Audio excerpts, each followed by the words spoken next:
అందరికీ నమస్కారం. ఈరోజు తొర్రూరు క్యాంప్ ఆఫీస్లో నియోజకవర్గంలో కొంతమంది ముఖ్య నాయకులు బీఆర్ఎస్ పార్టీ నుండి కాంగ్రెస్ పార్టీలో చేరడం జరిగింది.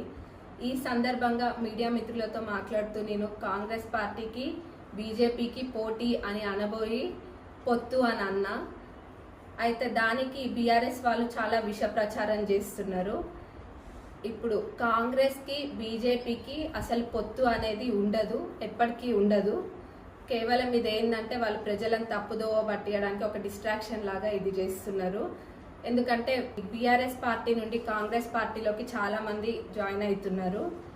అది వాళ్ళు చూసి తట్టుకోలేకపోతున్నారు. అందుకు ఏదో ఒక తప్పుదోవ పట్టియాలని ఈ విధంగా వాళ్ళు చేస్తున్నారు. రాబోయే పార్లమెంట్ ఎన్నికల్లో బీఆర్ఎస్ పార్టీకి పర్మనెంట్ రిటైర్మెంట్ అనేది తప్పదు. ఆ పార్లమెంట్ ఎన్నికల్లో అత్యధిక సీట్లను గెలిపించుకొని కాంగ్రెస్ పార్టీని దేశంలో